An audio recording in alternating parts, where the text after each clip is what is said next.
Coming up on this week's show, the coolest laptop you'll want to own. A cult classic gets a new video game. And we go inside the world of GameTek and Take-Two with our guest, Kelly Sumner.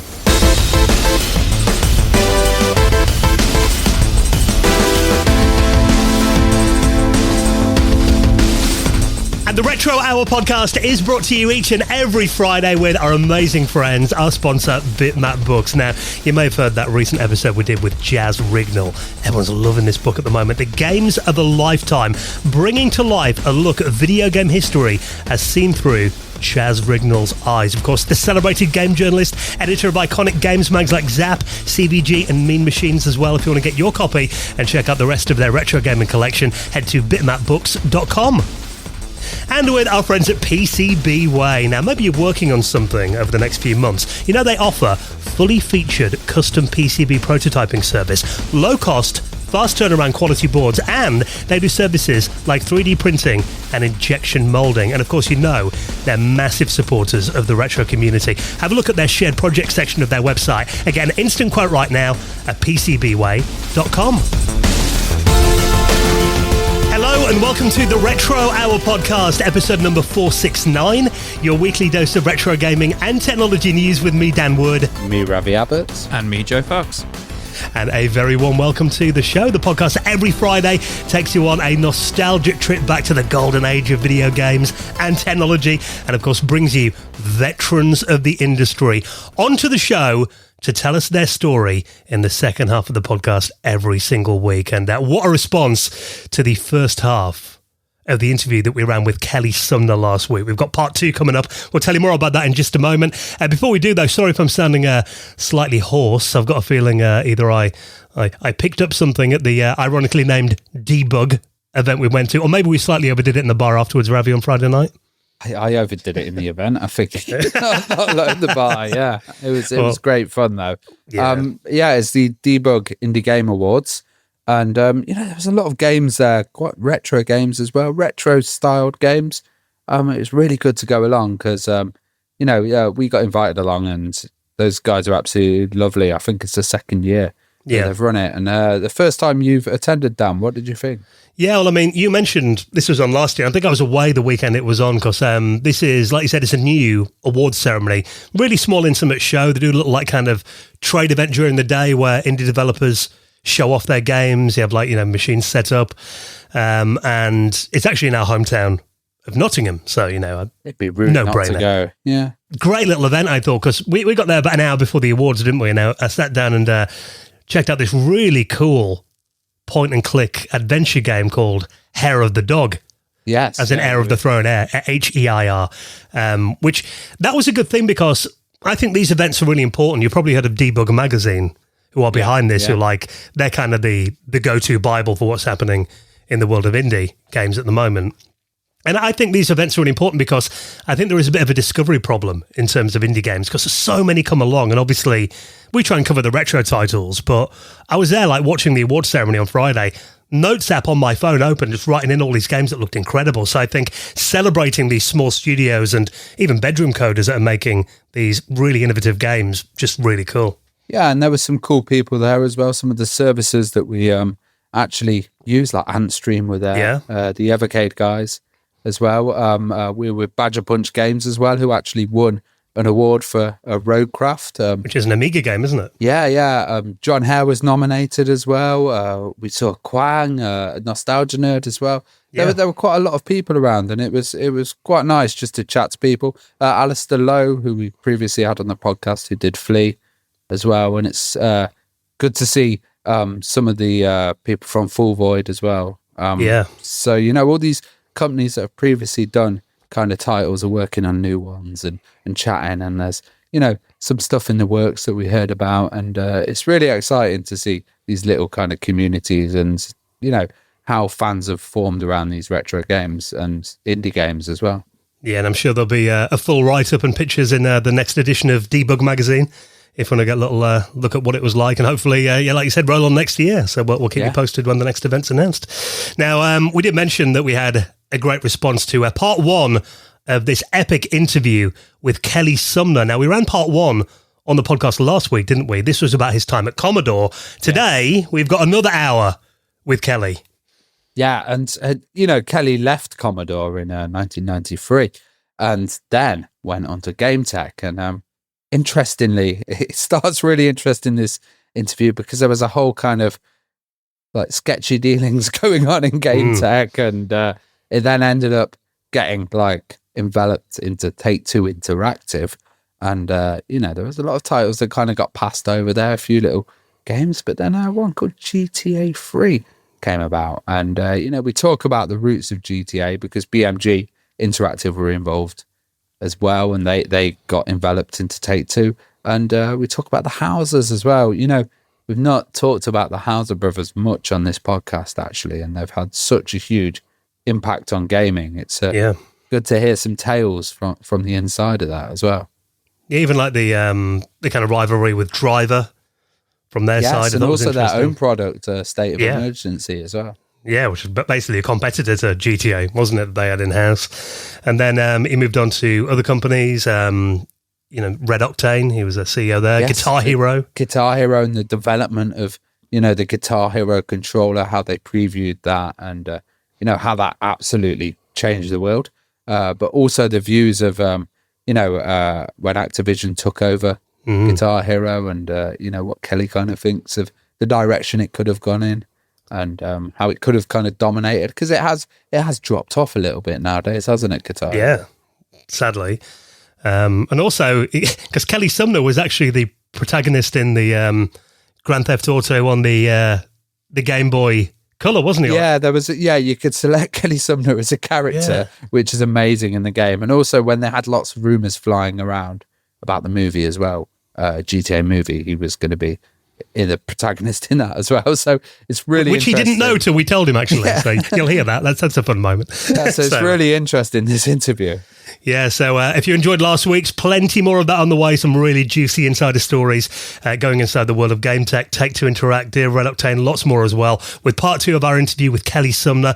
A little reminder as well, because we've had some nice feedback, we do have a video version of this interview on our Patreon. So if you want to see the full thing, weighs in almost 2 hours. If you sign up to our Patreon now, you get access to that. And we're going to start to do this for our patrons where we can, aren't we? Do some video versions of the interviews. Yeah, me and Joe have done a video one for next week's interview as well. So as we can, we're going to try and put them up for the patrons, and then maybe in the future try to roll it out. But, I was really pleased with the results. Yeah, so want to get access to that, sign up to the Patreon right now if you want to join our community, theretrohour.com. Now, if you are a regular listener, you'll know first half of the podcast, that's when we delve into what's been happening in the world of retro gaming and technology from over the last week. Another busy week in terms of news as well. And this is one that is on my to-play list this weekend. Sadly, not a finished game, and it looks like this project's actually dead now, unfortunately. But it is nice to see that it's out there for everyone to play in its current state. And you can play it from start to finish, even though some parts of it are a bit sparse. This is a Sonic fan game that was first announced back in the summer of 2023 called Sonic and the Moon Facility. This looks absolutely fantastic, but you guys are going to have to help me with this, because it just reminds me, and I'm going to get booed here, that I still haven't played Sonic Mania. What are you playing at, Joe? I think I've got my Wii U now. So. I know. It's terrible. So I'm looking at this and I'm like, where have these assets come from? This looks fantastic. So I don't know how much of it is crossover with Sonic Mania. So please bear that in mind. It doesn't look much like it palette-wise. Okay, that's good to know. Because it looks like something totally different. Like spacey kind of. Okay, cool. Wide-lighty. Yeah, so it looks absolutely fantastic. Sonic and the Moon Facility. So, like Dan says, was being developed in 2023, but in 2024, in February, the developers said that due to behind-the-scenes issues, that demotivated everyone involved. I don't know what that means, but... Well, I was looking at that, and in one of the comments on the YouTube video, someone said, did the team fall out? And then one of the developers commented, said it was nothing to do with the team. So that makes me wonder if maybe Sega approached them. That's kind of my guess. Maybe, yeah. Okay, so yeah, but I demoted everyone. yeah, maybe then Sonic demotivated everybody by saying you can't make this anymore. But as you say, they've now just put it out in an unfinished state. But it's pretty finished. You can play the entire campaign as Sonic, but you can't play it as Sonic and Tails. You can't finish the game with Tails. And it does state if you complete the game, it unlocks a debug mode, so you can play around with Tails and stuff as well. But in terms of the look of it, obviously it is set on a moon base, a moon facility, you know, a mysterious secret moon base. And it's all very like what the future looked like in the 90s. Yeah. You know, from like Sonic's point of view. But I think graphically, I think it looks absolutely fantastic. I'm assuming it doesn't run on Sega, Mega Drive, or anything. No, it's a PC game. It's a PC game. Yeah. But it very much looks like, you know, what, like, if Sonic had carried on being 2D after Sonic 3, this would look like what Sonic 4 would look like in the late 90s or something. It's weird. It reminds. So I think when I see this, it's when Superman goes to Krypton in the movies. You know, yeah, it's got that kind of like look. Yeah. I don't know why I'm associating that with it. You know what? You're not wrong. It's got like the palette of it. It's like very pastel-y, the look of it. Yeah. It's a very kind of like foggy, icy look to it. But I guess that's because it's set on a moon base. But then at the same time, it's very colourful, lots of bright oranges and purples, but they're all, like I say, they've all got like a pastel kind of like hue to them. And graphically, I don't know if you guys agree, obviously it kind of looks like a Sega game, but like a late Sega game. And it reminds me of the look of like Vector Man. In terms of the graphics of it, like a little bit like those kind of like, you know, Silicon graphics slightly with like a little bit of like faux Mode 7 kind of thrown in there. But I really, really like the look of it. So I might have to join you and download this as well because it's completely for free to play on PC through a Sonic. And there is a playthrough of it, which is 2 hours long. Yeah. But they've also added a little link to a development folder as well, which is on a Google Drive. Now it has stuff like the storyboards that they originally did, and also the storyline in there as well. So, you know, you can actually read the history and how Sonic ended up at this moon facility. Yeah, it is cool to look through. I mean, I've not played the game yet, but I've watched skimmed through the playthrough video. A lot of stages in here with, you know, a couple of acts in each one as well. Looks like a hell of a lot of work went into this. I did notice that it looks a bit, in terms of the levels, they look a bit sparse in terms of enemies sometimes. Right, yeah. I mean, I only skimmed through it. I could only see like kind of one boss that was like right near the end. So I'm not sure whether there's bosses at the end of the other stages. I may have missed them. Special stages look amazing as well. They look Space Harrier style. Yeah, really fast. Yeah, and it looks like, level design looks really nice. Yeah, it just, to me, this looks like it's like 90% of the way there, and it's just a shame they didn't kind of do that last 10% to make it into a complete finished, polished product. So yeah, I skipped. Obviously, I didn't watch the full 2 hour video of it.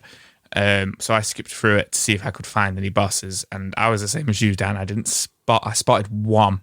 Yeah, which looked like a giant kind of like, once again reminded me of Vector Man, like a giant kind of like Silicon graphics robot with chainsaw hands, which did look pretty cool. But that was the only one I managed to spot, and I skipped through. Like I tried to skip through to the end of every level, but I really like the levels, like Cloud City and stuff like that. You know, very, very kind of sci-fi, but very grounded in the kind of like old school Sonic universe. So yeah, maybe there are more than we spotted, and it looks awesome, I've got to say. And I mean, you know, I'll definitely be downloading this. Yeah, it's just, I mean, I think it's awesome that they put it out there. The amount of work and love and passion that's obviously gone into this. Just a shame when people put all that time and effort in and then people can't play it. So I do appreciate them putting it out there. So again, like we always say with these things, grab them while you can. So that is free, and they do say it will always be free. There's a disclaimer. It's not a real Sonic game. It won't be sold. It's free and always will be free. So when you grab that, that is available from their website now on the GameJolt.com site. I'll link that in the show notes as well. It would be nice if maybe people approach them and maybe someone gets hold of the source code and just kind of finish it off properly. You know, and things like that have happened before. So, if you want to check that out, I'll link that in this week's show notes. Now, apart from going out with Ravi on Friday night and going to the Debug Awards, the rest of my weekend was Spent setting up my new laptop. I bought a new laptop last week. Thought I'd treat myself. My last one was 9 years old. Did me well. Although I might not have picked my MacBook if I'd have seen this last week, because how cool does this look? This is the MSX book. It is a new chunky style 90s laptop, complete with a cartridge port on the back, that is actually an MSX. It looks interesting. I know absolutely nothing about the MSX, so it does kind of intrigue me. I'd looked at the company that did this before. They were behind Pocket 386 and 8086 as well. What were they? They were kind of like 386s, basically, little, recreations. Modern ones, right? Yeah, but they used the chips, and I think it was LGR did a review on them, and it wasn't so good. Those ones everyone was buying off like AliExpress a couple of years ago. Yeah. So I'm not sure how well this is kind of going to work, but I guess, stuff's expensive, isn't it, in the MSX world? So the ability to kind of play the original titles on this, it's got a little drive in there for the original carts. I'm not going to talk like I know anything about the MSX and pretend I'm an expert on this. Apparently there's this KDL firmware that it does support, but you have to ask the developers or do it yourself. So I assume that's something like maybe an upgrade or a higher system. I could be completely wrong because this is an absolute alien world to me. Yeah, I mean, we've done episodes about the MSX before, a couple of them, but yeah, like you said, it was never a system that was popular over here. I wasn't aware of it growing up, really. So it was definitely, that there are pockets in the world where it was definitely successful, like Netherlands, which we've covered before. I think wasn't parts of Spain the MSX had a bit of popularity, or Portugal. I remember hearing about that. And then obviously over in Japan, where, really that was the market it was most successful in. But this is a Chinese company called 8086 Yes. Like you said, I've done other products in the past. And to describe this, it reminds me, my mum used to have like a 486 laptop.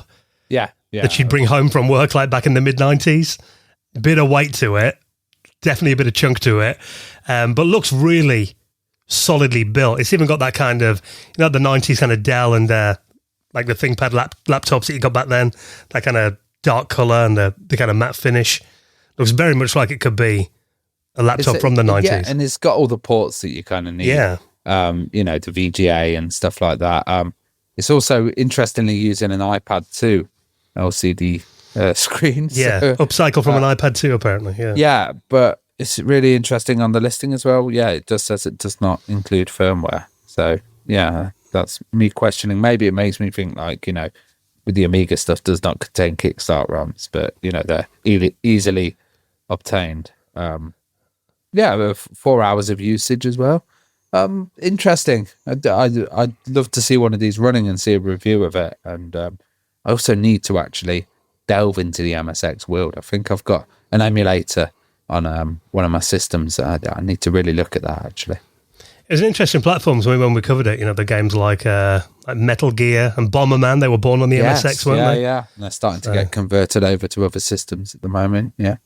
And it looks at, if you want that kind of 90s laptop form factor, it's based on the one chip MSX, which was released back in 2006. So they've kind of reconfigured that into a 90s style laptop, 9.7 inch LCD from an iPad 2.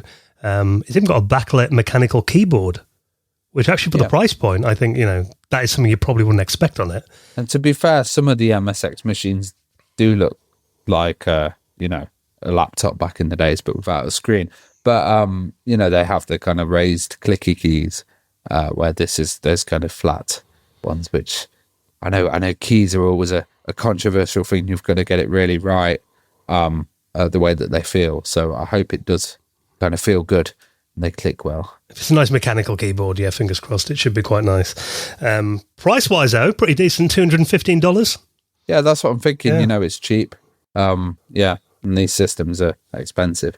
Sadly sold out at the moment, obviously, as soon as the news got out there that these were on Tindy, which I'm not familiar with Tindy. I guess it's kind of like AliExpress kind of website, is it? Or did they just run out of iPad screens?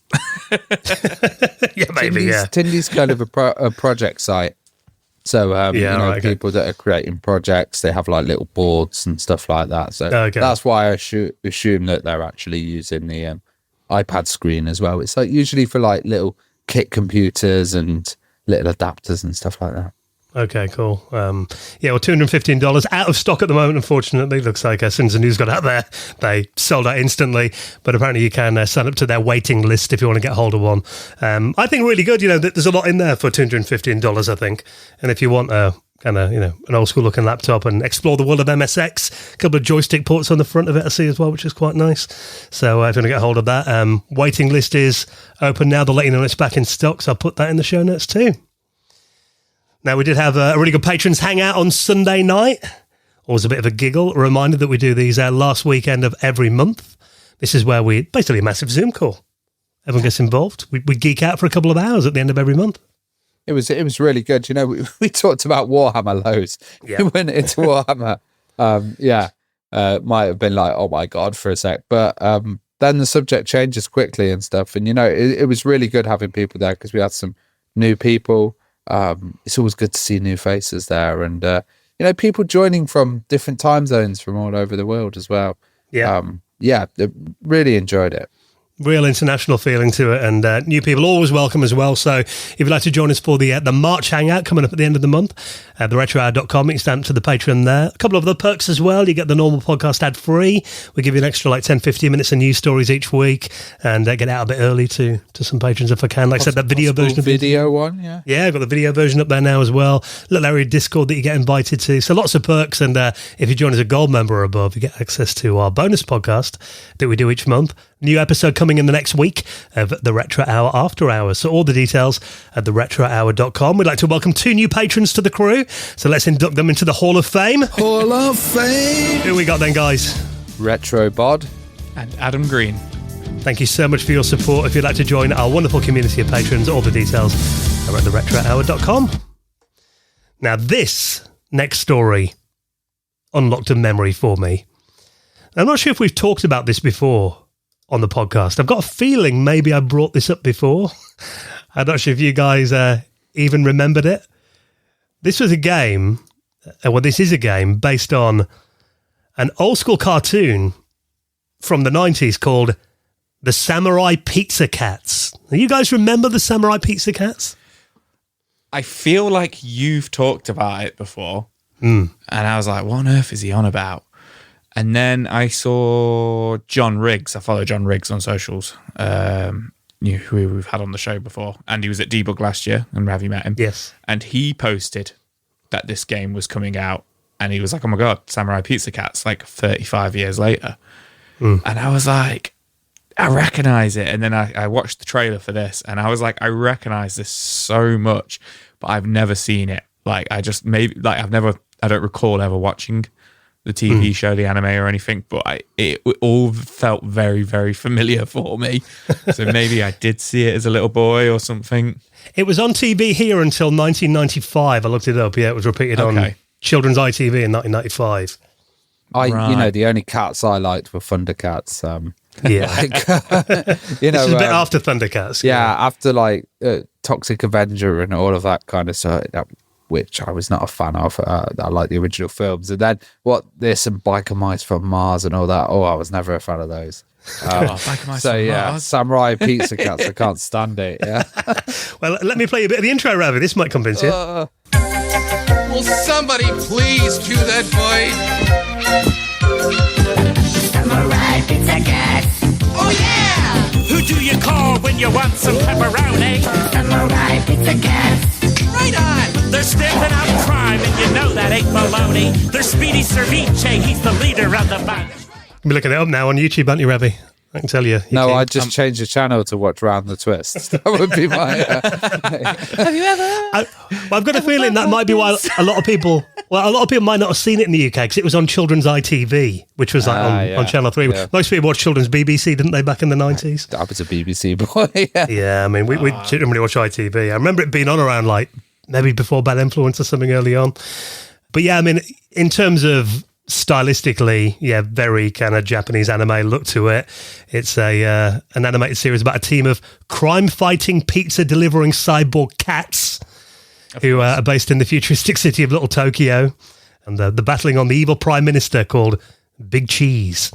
Now, the reason we're talking about this, it's a bit of a cult classic these days, is that there's actually a rather cool-looking new game coming out based on Samurai Pizza Cats. And this, Joe, I mean, if you didn't watch the show back in the day, I looked at this game and I thought, this looks just like something you'd enjoy so much. 100%. So I watched the trailer earlier on, and half the trailer is kind of like, you know, not a snippet, but like a new version of the TV show. With the original voice actors. Yeah, everybody's pointing out that it's the original voice actors and how fantastic it looks, and they've captured the look of the animation, the anime style and everything like really, really well. So it might even be original animators on there, who knows? But the game-wise, I couldn't quite put my finger on it. So it's there's elements of like 2D platforming and 2D kind of like, you know, action platforming. So very similar to like Gunstar Heroes, or maybe even a little bit like Cuphead. You know, it came out a couple of years ago.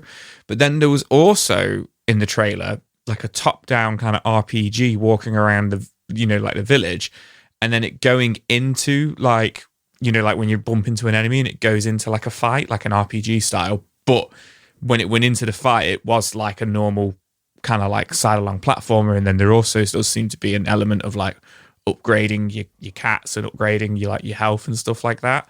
So I'm not 100% sure what kind of game it's going to be. I mean, it's probably just going to be an action platformer with lots of other different like styles in there. But in terms of the graphics and the look of it and everything and the gameplay of it, 100% up my street, because those games that I've just mentioned, such as Cuphead and Gunstar Heroes, are like right up my street, and the animation does look beautiful. And it's interesting because I'm looking at it and I'm just like, that looks like a really rad game. There's no kind of like nostalgia there for me. It just looks cool. Cuphead was so frustrating. Like, God, I rage quit on that after a while. Yeah. But I think, it's interesting that they are resurrecting this long forgotten franchise for most people. Like I said, I think I've mentioned it randomly on the podcast before, but nothing I've really thought of since like, you know, the mid-90s. But yeah, I love the animation style of it as well. Like you said, watching that intro, I mean, obviously graphics that current consoles can do, and this is going to be released for modern systems in that retro style. So, I mean, they can easily handle that kind of hand-drawn animation style. But yeah, I just think it looks really polished, and it's great to see like a cult 90s anime getting a bit of love in 2025. I'm hoping, so at the moment, you can wishlist it on Steam. No release date so far, but they're saying it's, from what I've seen, probably going to be summer this year. Yeah. I'm just thinking, you know, if I get my hands on my Nintendo Switch 2 before then, this would be so nice on there. I hope it comes out on PlayStation 5 or Xbox, because you know me, I like my trophies and achievements and stuff. And it seems like the kind of game that I want a big screen for, just in case if it is a difficult game, like the games I've mentioned. But as you always say, Dan, these games do always feel very at home on the Switch. So if you want to get a look at that, looks really cool. So nice to see Samurai Pizza Cats back again. So you want to check out the trailer, I'll put that in the show notes on your podcast app. Now, speaking of exciting looking new games, this is a trailer for something that was announced a good few years ago now. If we covered this first time round, this was a new Super Nintendo run and gunner called Nightmare Busters. This is a really weird like story. So I don't think we covered it. I think we missed this because I've just been having a bit of a dive into this game series, if you will. So Nightmare Busters was a Super Nintendo game, and I was like, I've never heard of that. Maybe it was a Japanese exclusive. So I started reading these articles about it, and then after a couple of searches on like eBay and stuff like that, I assumed it was a Japanese game, but it was actually a British developed game, which was developed in 1994 that never came out in the Super Nintendo's life, and it got released in 2013. So a very, very obscure game, but I looked up the gameplay of the original, and it looks wicked. Like, it looks like a really nice run and gun game, once again, we've just been talking about that, very much akin to kind of like Contra or Gunstar Heroes. Really cool graphics. You play as little leprechaun guys who, like kind of like run and gun as they're going along. And you can like charge shot and stuff like that. But yeah, 4 years ago now, there was a small announcement to say the game was being remade for modern systems, and it was going to be called Nightmare Busters. I think it's Nightmare Busters Rebirth. And then it went quiet. Nothing about it. No like trailer or anything like that. But then, interestingly, in 2023, at a French festival, a rare demo was shown of it apparently, and the only thing I could find about it was just a leaflet advertising the game, with like some modern kind of like artwork for the game on there. But now, yesterday, a trailer for the game has now been released 4 years later. So they are still working on it. It's still being made. But the trailer does leave a lot to imagination. Graphically, it looks really, really nice. I mean, kind of like the modern Rayman games, I think, in terms of the look. Yeah, that's a really good comparison, actually.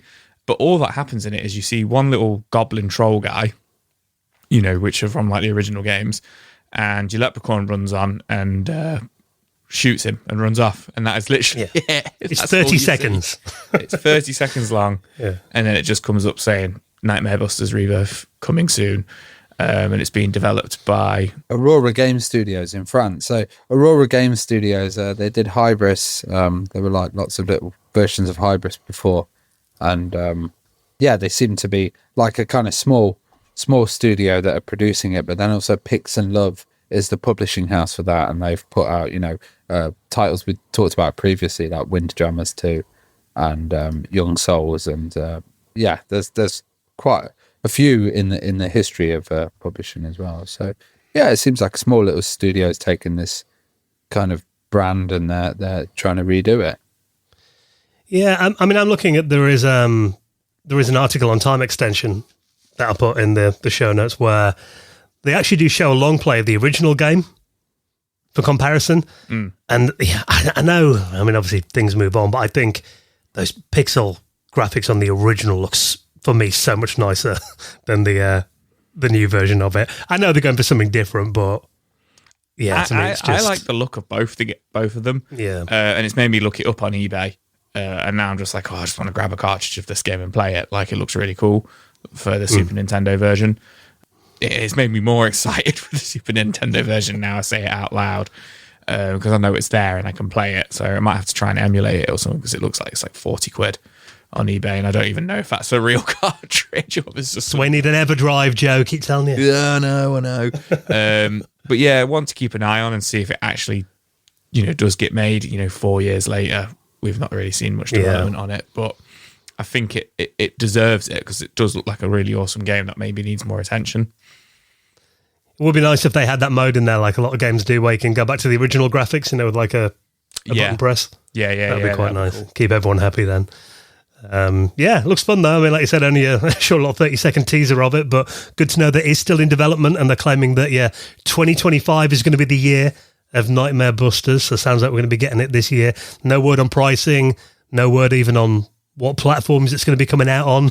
I don't guess the usual Switch, Xbox, maybe not Xbox, PlayStation, Steam, by the looks of it. So one to keep an eye on. Looks very cool.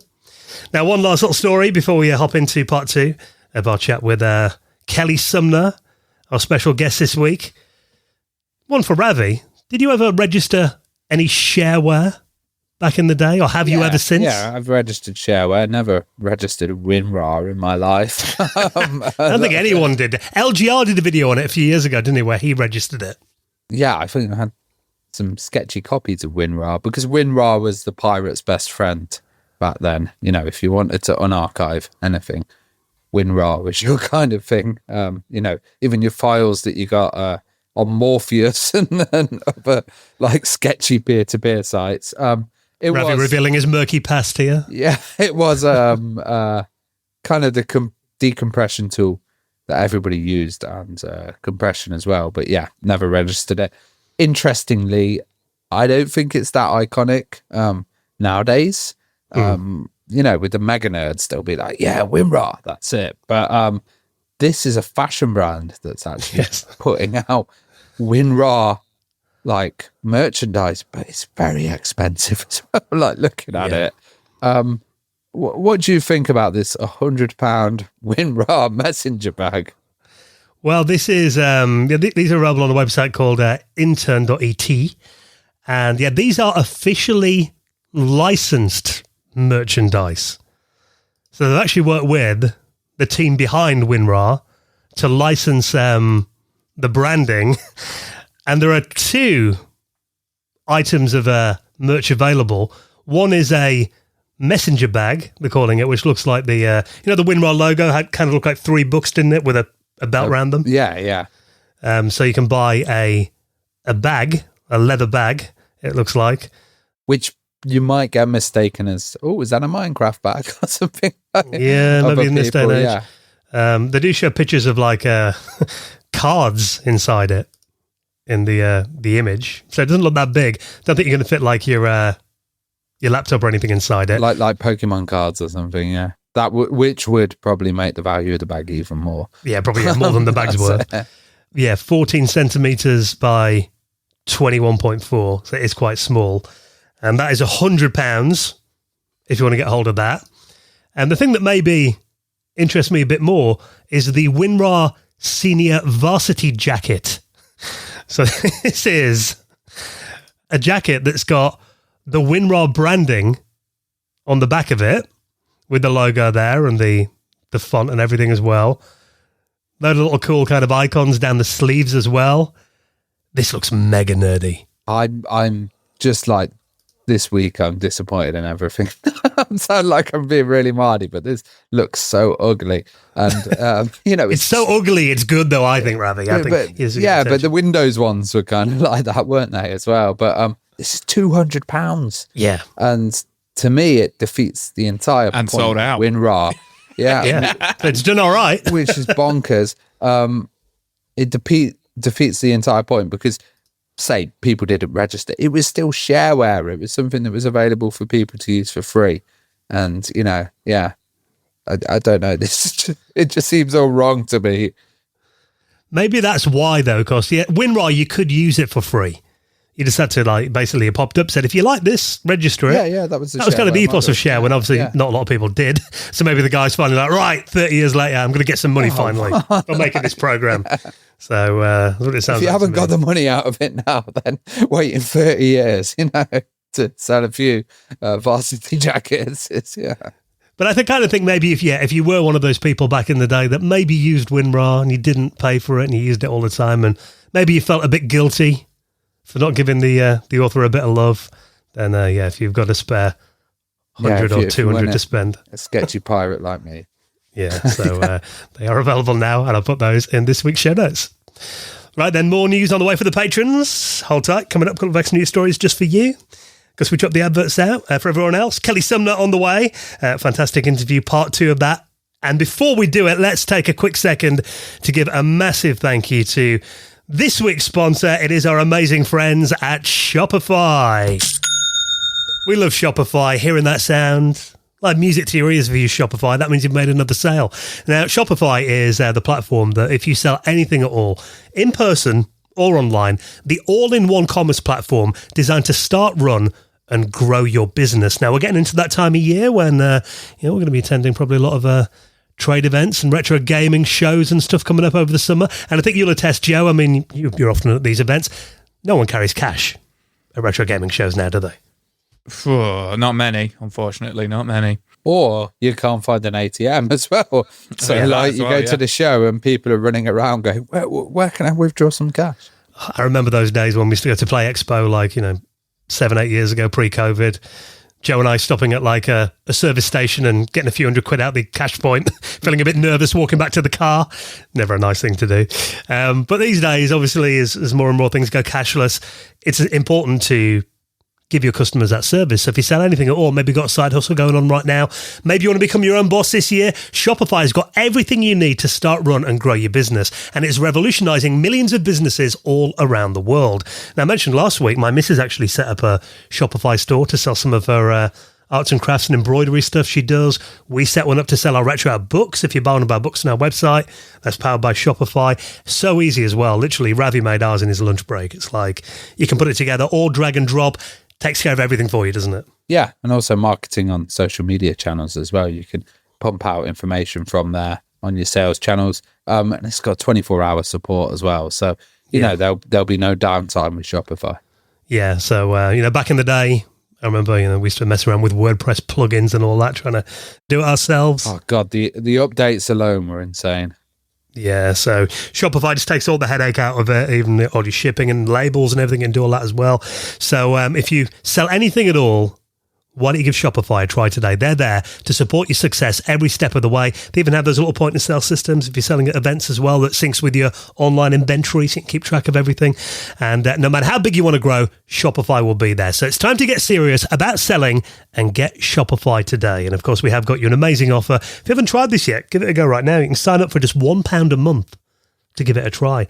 A no-brainer if you sell anything at all. Use our link so they know that we sent you. Shopify.co.uk/retro hour, all lowercase. That's shopify.co.uk/retro hour. I'll put it in the show notes and get ready to take your business to the next level today and hear a lot more of this.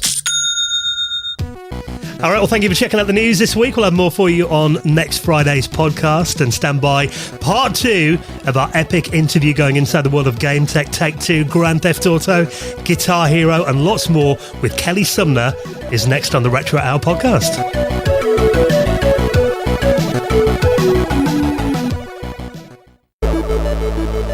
You're listening to the Retro Hour podcast, and it is time to continue our epic 2-part interview with Kelly Sumner. Now, on last week's podcast, we heard about Kelly's time at Commodore when he eventually became managing director of Commodore UK. So if you missed part 1, definitely worth catching up on that first, or you can see the entire thing as a video podcast on our Patreon page right now. So let's pick things up then. Obviously, in 1994, Commodore International declared bankruptcy. Kelly, I think you probably said that you got out of there at the right time because you left a year earlier, but your journey took you to GameTek. So what happened there then? How did you end up at GameTek?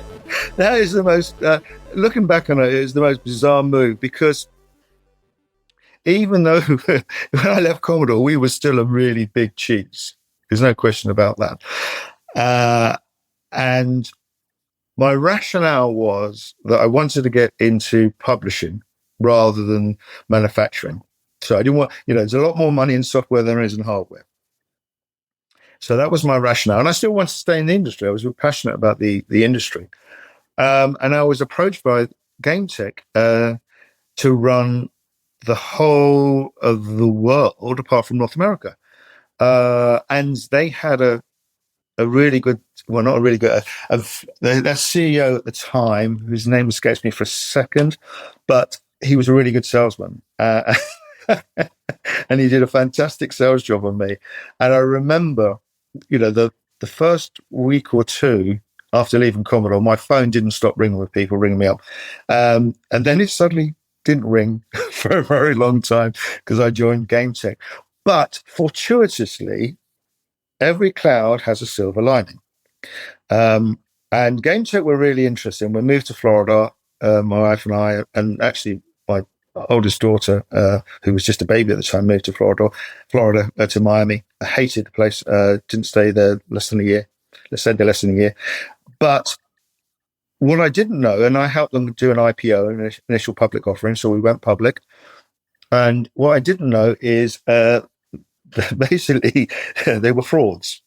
And what they did is they created fake warehouses and sold inventory to people who knew they would be returning it in 90 days or whatever. And that's what happened. And then the major shareholder, Bill Britt, who was the largest Amway distributor in the world at the time, fired everybody. All the very senior management, the CEO, got rid of the founder, the chairman, basically all gone. And I became effectively the CEO of a very, very crippled company in GameTek, with virtually no money, hardly any products, and it was pretty tough. I mean, we were lucky that we we did get some decent products in the UK. We had Frontier Elite, which was a huge success for us on Amiga and ST, etc.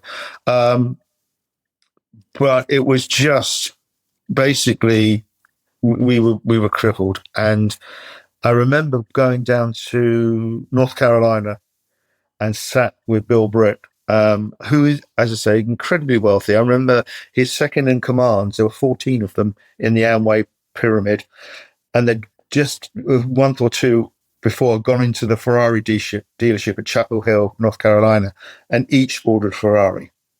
That's how well these guys were doing. Wow. I know.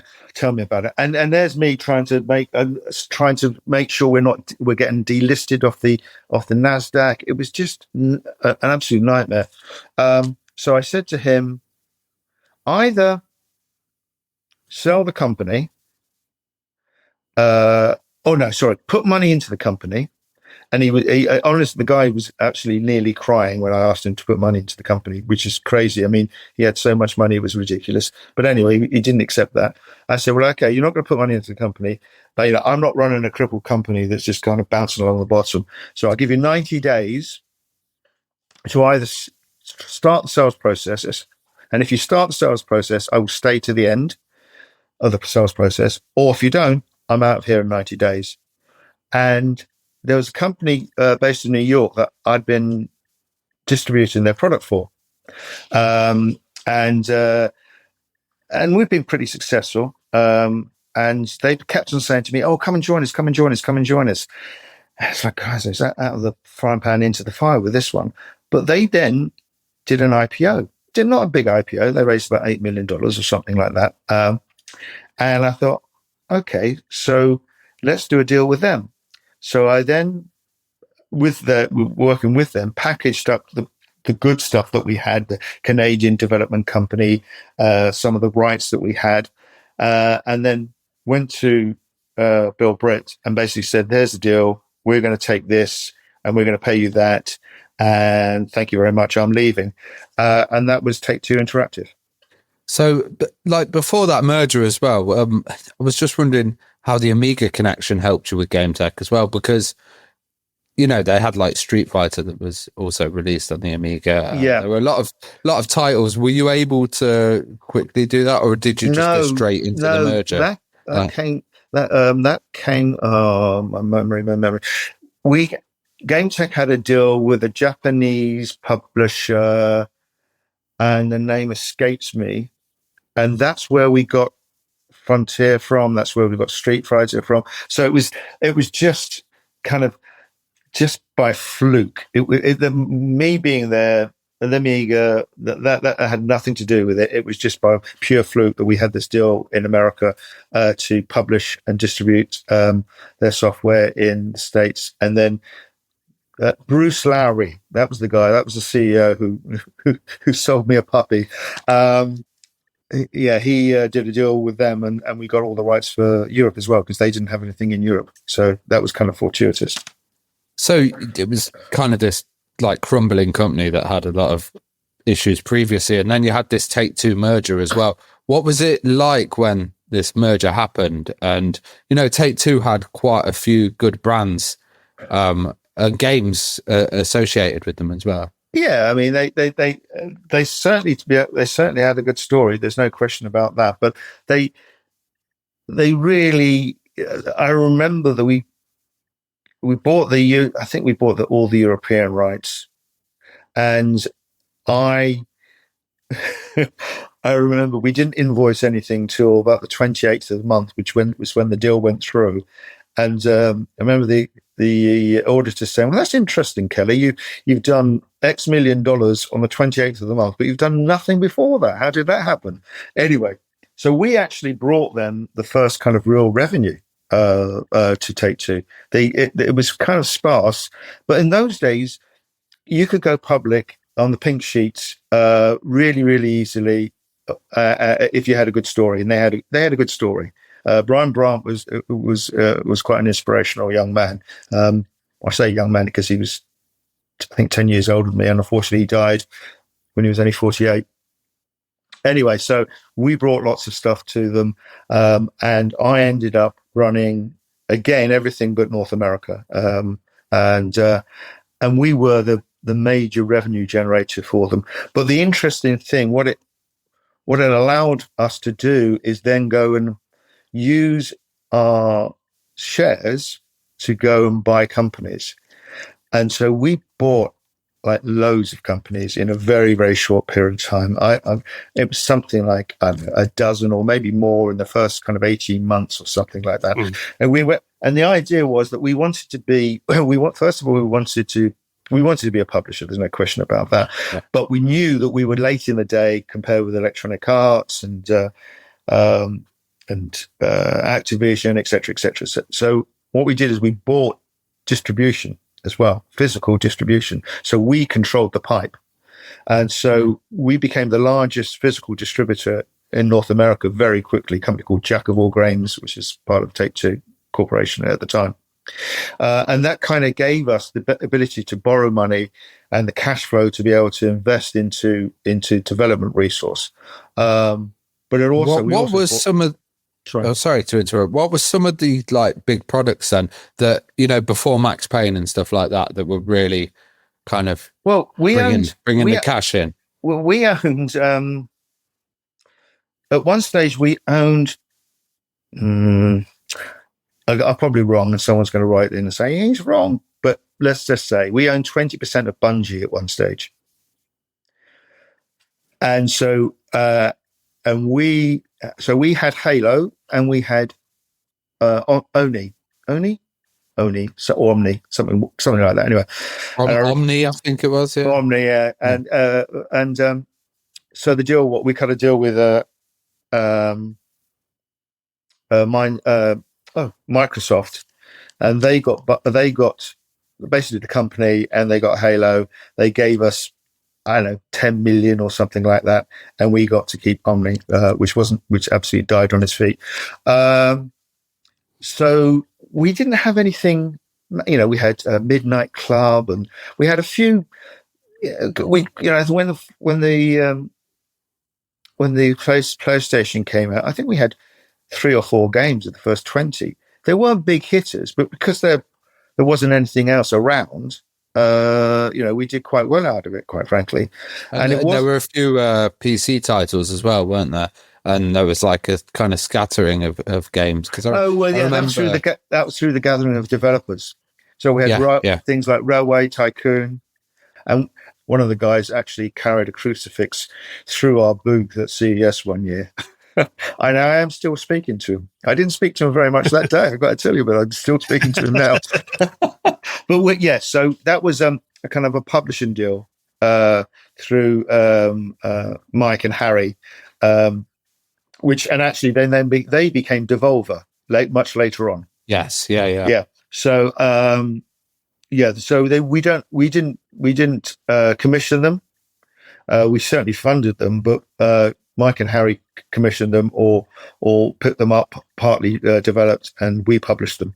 So they did quite well, but they didn't, and they helped our profile, there's no question, but they weren't massively commercial successes for us. Well, speaking of gathering of developers, I mean, obviously Max Payne in 2001, I mean, what do you remember about that? Because it was a really successful game. I mean, that kind of helped push the idea of like 3D open worlds in video games as well. It was a game changer. Yeah, it was. I remember watching the first demos of it, you know, as the guys falling down and shooting, etc., and the bullets coming out in slow-mo, and it's like, this is very, very, very cool.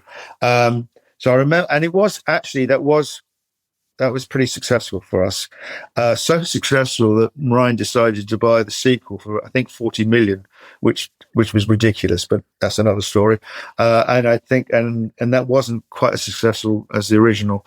But we did, you know, at that time we did start getting some decent products because, and again, I can't remember the date, but you know, as I said, we bought physical distributors, we bought developers, we bought publishers, and I remember reading CTW one Friday morning, and that was Computer Trade magazine for everyone who doesn't know, and it said BMG Interactive to sell to American Softworks, and I went, nah, this can't happen.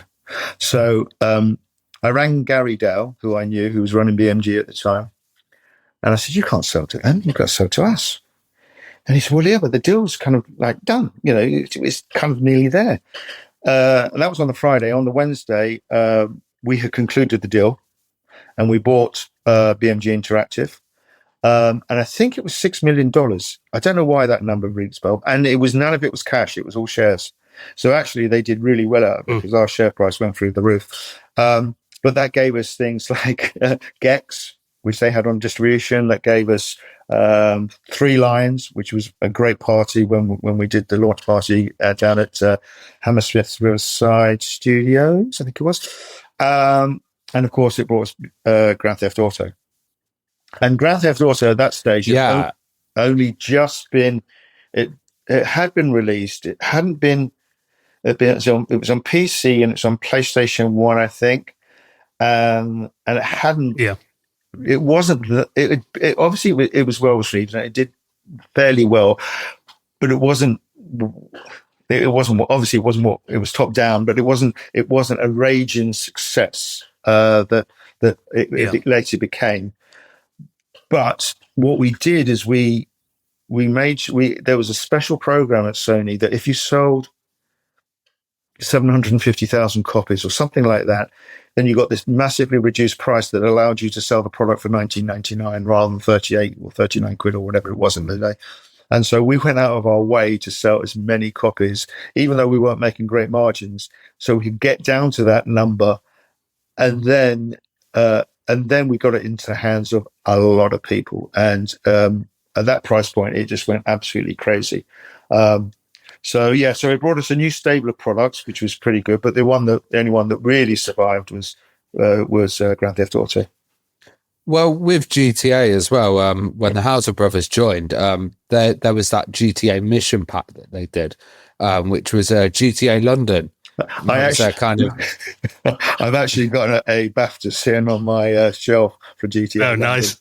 Yeah, because actually, that was great. Yeah, that was to be fair, I was banging on and on and on about that, and Sam didn't really want to do it, and I can understand the reasons why. But we were trying to drive revenue, and it just seemed like a really easy kind of opportunity. And we won BAFTA for the music, Grand Theft Auto London music. But it was like, once he'd done that, it was like, nah, it's not going to happen again, Kelly. And I think it was really unique in the fact that you had to have the original disc and then take it out and put the, so you probably also drove sales. Of as well. We lived on GTA Grand Theft Auto original for a long time, and it also gave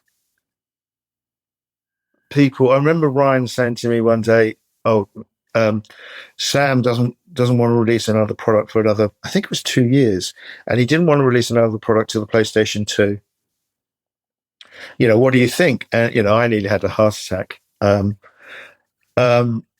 But obviously, it was clearly the right thing to do to develop the product into what it's kind of become now. And so it was worth holding back 2 years for that.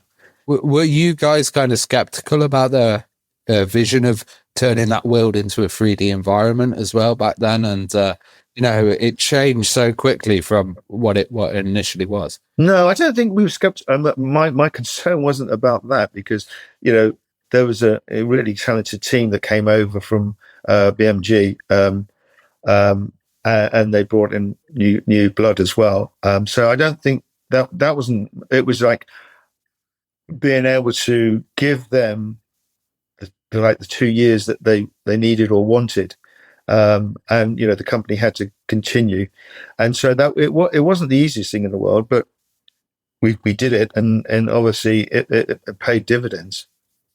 Well, I was wondering about rivals at the time as well, because Driver was a huge game that was out at the time, and that kind of was a bit of a rivalry, GTA or Driver. Yeah, well, no, we also had our own competitor in State of Emergency. State of Emergency, Kirk Irwin, of course. Yeah. And that, I mean, I think I probably got the blame for canning, or not canning it, but not giving it the airplay that it should have got. I was actually a really huge supporter of State of Emergency because I thought they could both survive. And I think that State of Emergency could have developed into a really unbelievable product. But I can absolutely tell you, and if he's listening to this podcast, it wasn't me. But it was difficult, I think, with some of the management to think that we could have both products out at a similar time as well. I mean, they were like that. And so, State of Emergency didn't do as well as it possibly could have done. Well, Grand Theft Auto 3 was released on October 23rd of 2001. And I remember at the time when that game came out, obviously the PlayStation 2 was quite new. We'd had, 9/11 was just before as well. It really felt like the world needed something, something to really distract us from what was happening. And I remember that was such a big deal when that game came out. I mean, what do you remember about launching Grand Theft Auto 3? And that must have been a pretty big event. Yeah, it was. I mean, it was massively anticipated. And I mean, I think it was supposed to come out earlier. But I think it was delayed. Yeah, it was delayed. I think we delayed 3 games because of 9/11. Is my memory? Anyway. And we were locked out of because we're in Soho, so we were like 12 blocks away from Ground Zero, and we couldn't even get into the offices. And when we did eventually get into the offices, we didn't have internet, and so it was a fairly traumatic lead up to launching it. But there was massive demand, and the theory was that what we would do is play on the rumors and speculation running around the industry, and basically put as little stock in as we could. And so that when Electronics Boutique or whatever the retailer has got their stock, they basically sold that stock in the same day, which fueled the demand even further, because it was like, if you see it, you buy it, because if you don't buy it now, it's going to be banned or it's going to be out of stock. And the whole banning process was massively supported. I mean, we did get a lot of hugely negative press. I remember being on ABC and NBC and trying to justify to people that you wouldn't give your 11-year-old child a porn magazine, but you'll quite happily supply them with an 18 certificate game. How does that work? It was a tough sell. And that made every 11-year-old want to play the game even more. Yeah, but we had people outside. I think we got sued by a baseball company because of the baseball bat. They thought it was their baseball bat that we were using Grand Theft Auto. But we didn't. The company didn't shy away from any of it. We had a stance, and this is a stance. It's an adult rated game, and if you don't don't play if you don't like it. It's away you go. So we kept it. We kept that running until kind of March or April. And so we sold a huge amount of product in that time because we never quite gave the trade enough stock. And there was, of course, that PlayStation 2 exclusive deal as well. What were your memories of that? Well, I did that with I think I did it with Chris Deering, or was it House? One of the two. Anyway, it was incredible. Well, it worked for us, obviously, from a promotional perspective, but quite frankly, the game was on fire and it was brilliant. And, did we need it from that perspective? Probably not. But they paid us a lot of money, and they also gave us a massive discount on manufacturing costs. So, and when we were selling millions, that made an awful lot of difference to us. So it was just, we were slightly nervous, because, we were cutting Xbox out for a year, the first time I think it was. But it was definitely the right decision. Absolutely the right decision. And Sony couldn't have been happier, quite frankly, because that was a massive boost for them over Xbox, which they were. It was a system seller, wasn't it? Yeah, it was. It was. Yeah, people absolutely went out and bought PlayStation 4, Grand Theft Auto. No question about that. Obviously, a big part of Grand Theft Auto is the music. I mean, how was the process of music licensing? So I imagine that was, it was a pretty new thing in the industry then, licensing music for video games. Yeah, like proper tunes as well. Yeah. Yeah. Well, don't forget, four of those guys who came from Putney were in the music industry. Sam, I believe, helped produce Take That videos or something like that. I mean, he was probably in the music industry. They probably understood their music.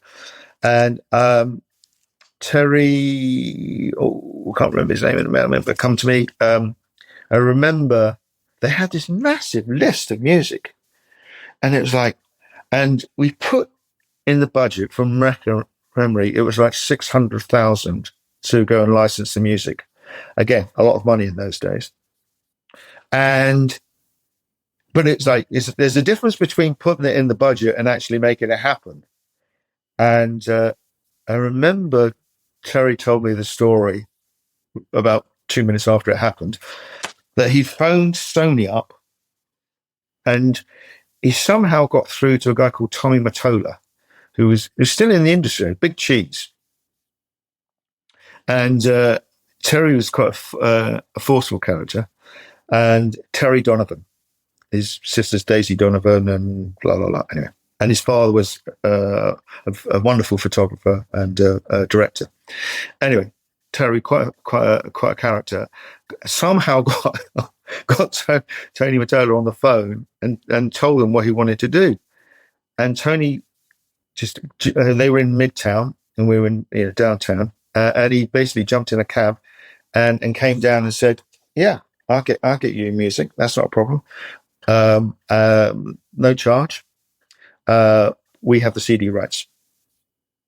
It's amazing. It was incredible. I mean, it added so much to the realism of the game, Yeah. I mean, it set the bar. So going forward, it was a lot easier for someone like Take-Two to be able to negotiate rights for video games. That wasn't a real thing before then, quite frankly. Well, amazingly, you were the protagonist in the Game Boy Color version as well. That you could actually be selected. What was it like playing as yourself in GTA? I think I'm a slightly better looking than that bloke, quite frankly. yeah. He did look very healthy, did he? Definitely, Kelly. Definitely. I remember it was one of the companies we bought, Spidersoft, I think it was, in Lincoln, and they were Game Boy specialists, and we bought them for the Game Boy market. And I'm not sure that I knew until it got Nintendo approved that I was actually in it. And I guarantee you that I was doing some research recently, and this came up, and I'd forgotten all about it. I had forgotten. It just wiped my memory because the guy was really ugly. But yeah, it was nice of them to think that. Yeah, that's awesome to be in a video game. It's a huge credential to have. yeah. It was very nice. But I didn't. If you look at some people's kind of bios, and you'll see that they've got loads of credits in lots and lots of games, and that was never my thing, because I didn't deserve it. The creative guys deserved it. I was just the kind of sales, marketing, and whatever man. Well, what happened with GTA the movie? Because apparently you're the protagonist there as well. I mean, do you know much about that? No. So I think in 2020 they proposed one, and they were like, Kelly Sumner's the lead character or something. That's what I read. Oh, fantastic! No, I have no idea. We had loads. I say we, as in the kind of royal we, lots and lots of offers to do stuff, and Sam and maybe Dan, I'm not sure, always like, no, because it's they'd lose control. I'm not saying they're control freaks, but they would lose control, artistic control, the dialogue, the whole thing. They would lose. I mean, Dan is the most amazing writer. I mean, so I'm not taking any credit, discrediting Sam at all, but Dan deserves a massive amount of credit for the Grand Theft Auto and how it's developed, because how well written it is. And they always fought that. We even had people trying to kind of join the board who were music film people to try and get the rights for it. But I think rightly so. I think that it's historically there's not been many, certainly going back a few years, many games that have been turned into amazing movies. They've always kind of come up real short, and I think that was more credit to Dan and Sam that they fought it off for so long. And GTA is bigger than movies now, anyway. Yeah, That's smart. big. Yeah, it's bigger than. I mean, if you look at the industry, it's 200 billion. It's bigger than film, movies. I mean, TV combined. It's bonkers. Well, I was wondering what it was like when you joined RedOctane, and also what you thought of the of Harmonix's previous titles as well. I'm going to tell you a very quick story. I decided that I wanted to. We were just about to do a merger of THQ and Take-Two, which would have made us the biggest video games company in the world, bigger than Electronic Arts, bigger than the guys in Long Island. Can't remember the names at the moment. Anyway, and then we voted it as a board. We'd all approved it in Take-Two. And it was go to the THQ board, and Brian Farrell, who's the CEO at the time, got cold feet. But we were so close. I mean, it was going to happen in days. And his chairman knew that I was happy to step down, and because I'd only taken the role because Ryan was unwell, and someone needed to run the company, and most of the management looked at me. So I was quite happy to step down. I was, I'd done okay. Thank you very much. So this guy approached me as I was driving down the FDR one day and said, can I apply for your job? And I went, yeah, no problem at all. Anyway, they gave me a new role, and not it's quite not high profile role. I'm running God, believe it or not. And I got bored with that really quickly, and I said, right, I'm leaving. This is once you've been the king, to become the prince just doesn't really work. Not that but it's just weird. So they effectively paid me off, but they gave me 26 months garden leave, and I was earning more money as sitting in my garden or playing tennis than I was when I was the CEO. I mean, to be fair, Ryan was very, very generous. So one day, this guy got canned pretty quickly, and they brought a new CEO, and he rang me up and he said, "Oh, can we meet?" So we met. I was still living in Westchester, so we met in Greenwich, Connecticut, and he said, "We're paying you too much money." And I said, "No shit, Sherlock, but that's what you offered. That's what you're going to do." Yeah, I took it. I didn't negotiate. I literally did not negotiate. I just said, "Thank you very much." He said, "Well, can we reduce it?" And I said, "Well, you got to give me something." So he said, "I'll let you have one non-exec role." I said, "Okay," and we reduced it by it. It was quite. It seems like quite a lot of money, but in the grand scale of things, it wasn't very much at all. And I'd been talking to Kind Charles Hung previous, and they offered me the chairman role at RedOctane. RedOctane were a $2 million company when I joined them. They did dance mats, and they did video rental, believe it or not. So I joined them, and about 6 months later, wasn't me, but Raw we came up with the idea of Guitar Hero. I remember saying the Guitar Hero will be bigger than Grand Theft Auto. And at one stage it was, certainly that Christmas. And Sam never spoke to me again. Burn that bridge. Not that he's taking it personally at all. But I, Sam, if you ever see this, I love you.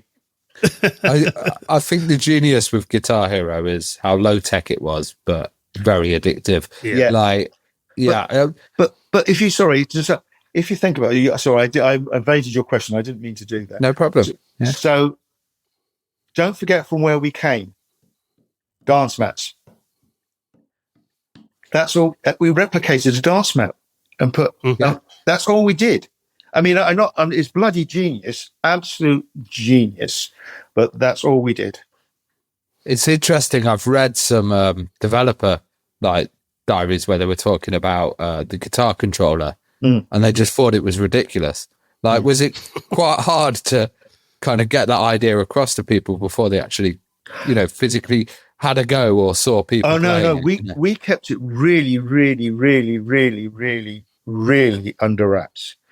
And I remember the CES before we launched it in October, because we're a small company and we're funding this all ourselves. So it's not like we're Take-Two with San Andreas or whatever. You can a huge campaign, and we invited I think a buyer and 2 journalists. That's all, into our enclosed shitty office on the floor at CES. Was it CES? Yeah, it was CES. And the reaction was unbelievable. And the story I always tell is, if I needed any confirmation of this, I brought one home and I went to bed. This is when I was still in America. I went to bed and I don't know, it was like 10 o'clock or something like that. Went to bed. I woke up at 1:30 in the morning, no wife. I'm thinking, what the? I mean, she doesn't drink or anything like that, so she's not on the gin. It's like, where the hell's my wife? No lights on. I go downstairs, no lights on. And this is like really weird. And then I see a chink of light from the basement. And I open the basement door, and there's my wife going, dun, dun, dun, dun, dun, dun. It's like, we have nailed this. We have nailed it. And it was so successful. We couldn't. The tracking is like sell in and sell out. We were selling out the same as we were selling in every month. In fact, we went to Walmart and they said, because going back to that conversation about Dixon's, they didn't know where to put it. It's a piece of plastic with a guitar. Is it in the game section? I don't know. So they said, we'll put it online. We just take 200. And we said, okay. But we needed them for future, not then. And so we shipped them the 200. A week or so later, they got another order for 200. A week or so later, the buyer rang up, fuming, saying, where's my... Blah, blah, blah, blah. And we said, we shipped it. We shipped it to their distributor, who then sold it to someone else. And then he got fired as a Walmart distributor. But this product was so hot. Talk about Grand Theft Auto being bloody, 3 being scarce. This was even more scarce.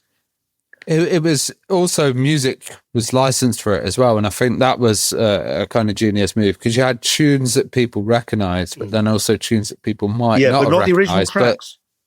No. These were all cover bands to start with. Yeah. And the choice of music was unbelievable. And people, Smoke on the Water and all that kind of, I mean, it introduced music to different types of music to people, to kids or whatever, who'd never ever played it or never ever would have ever listened to that music. And suddenly, we had people like oh God, what's the guy who used to manage the Sex Pistols? Michael McLaren. Yeah. Malcolm McLaren. We had people wanting to have breakfast with us and lunch and how do we get involved? And it was just amazing. It was a short-lived ride because we effectively it came out. I think it was February, maybe. I get a call from Activision saying, "Hey, we want to have a meeting in California," and I was. Our offices were in San Francisco.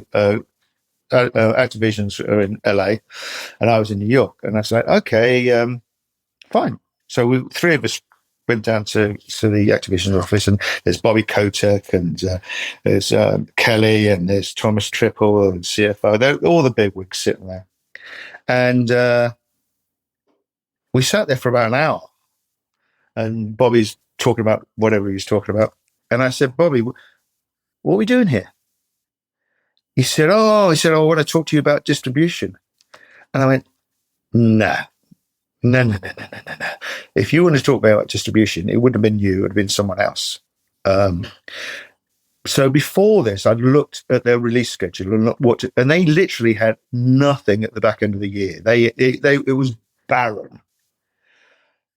And I had also worked out what we could charge them, and it would be accretive to their earnings. And I also said to Kai and Charles, give me a number, because what happens is you get creep.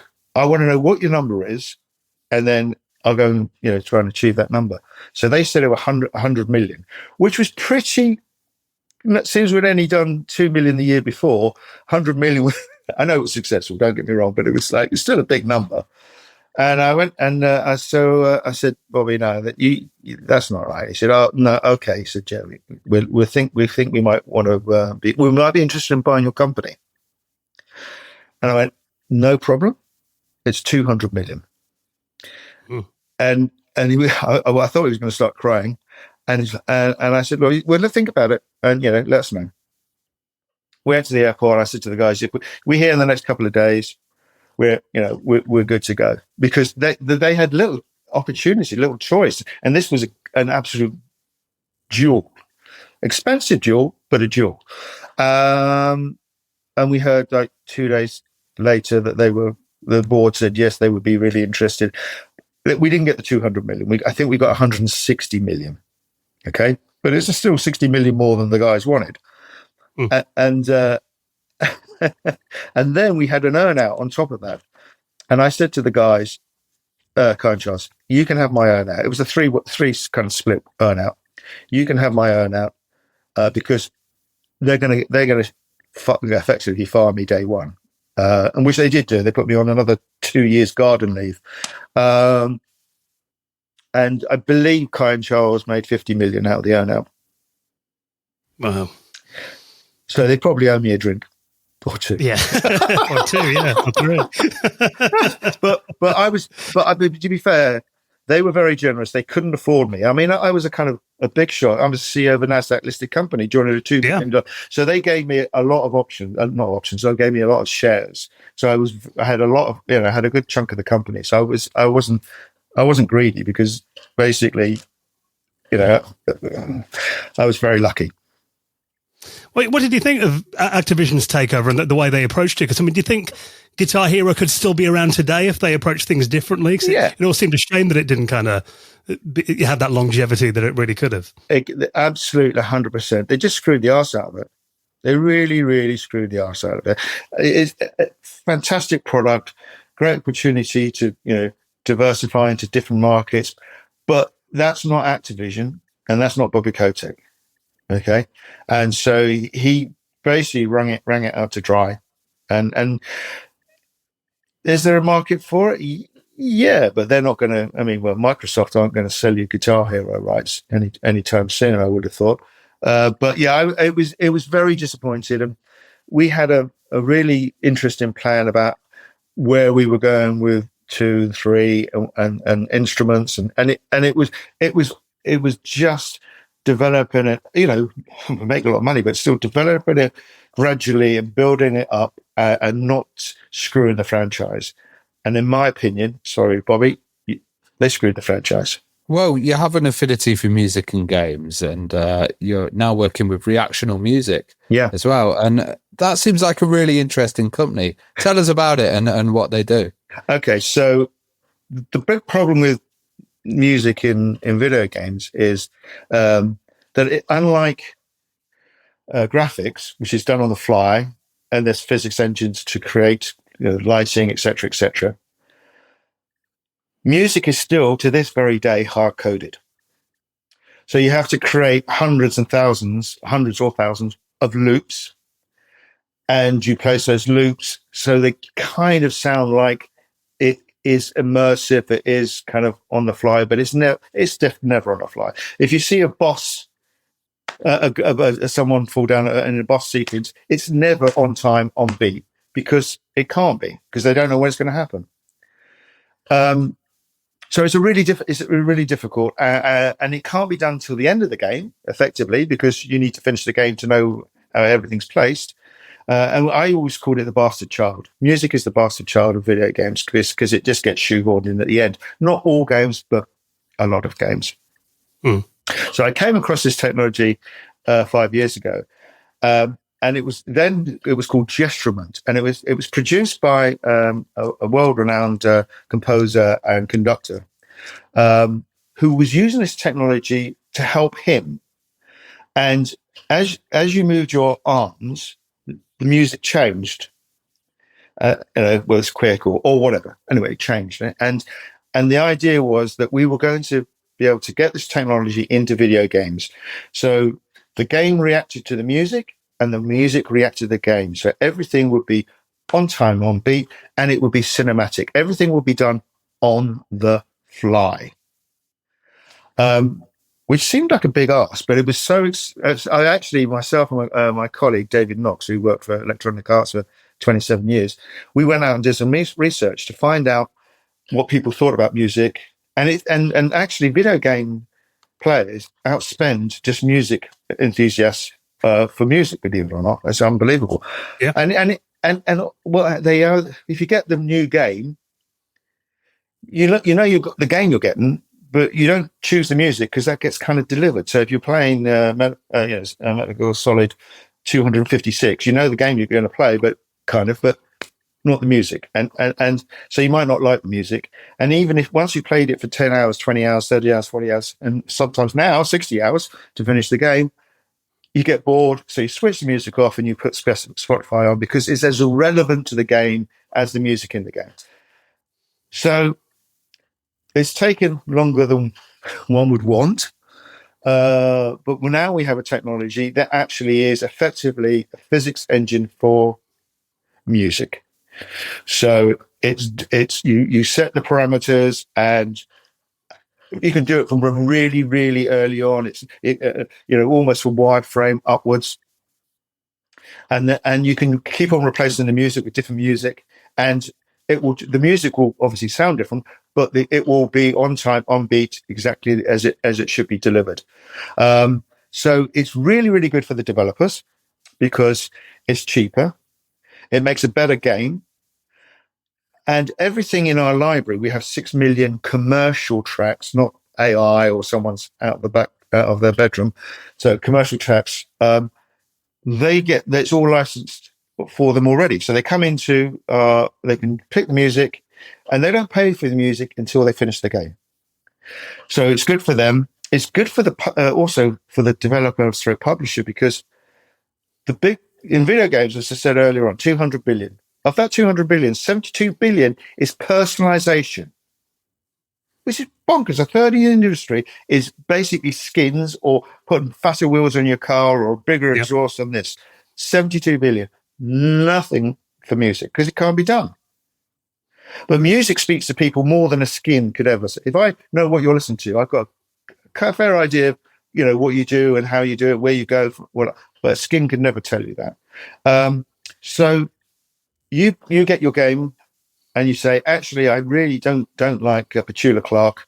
I want to have Fleetwood Mac, or I want to have whatever. And you can bring that in, and you can keep on swapping it in and out. You can even, given the developer allows it, you can even change all the sound effects. So you can have your Ferrari sounding like a Model T Ford or whatever. So it's a total personalization of video games. And it's kind of like it attaches to the environment as well. You can have these environmental aspects, and that works. Oh yeah, you attach it however you like. Yeah. So it could be whether it's raining, it could be because it's dusk, or it could be because there's something's coming towards you. I mean, you choose and it will react. So, the demos, you'll see, something coming towards a monster, and the music changes and then it walks away. And that's all done on the fly. And that's through Unity and Unreal. And one thing that I really like about it as well is that you've got an indie price, which is really cool. We have a lot of indie developers and a lot of indie listeners that are, working on games in small studios, and having a smaller price per title is really good, as well as the big studio titles as well. And also, they can't afford to go and deal with the music industry. They couldn't afford. We don't set the prices, by the way. The music industry sets the prices, but it isn't dealing with Universal or whoever. It's the bloody lawyers as well. So this is all cut out because you don't have to license anything. Fantastic. Well, Kelly, I'll link up the website, recreationalmusic.com, in the show notes. Thank you so much for being so generous with your time and for being our guest over the last couple of episodes. It's been great to talk to you.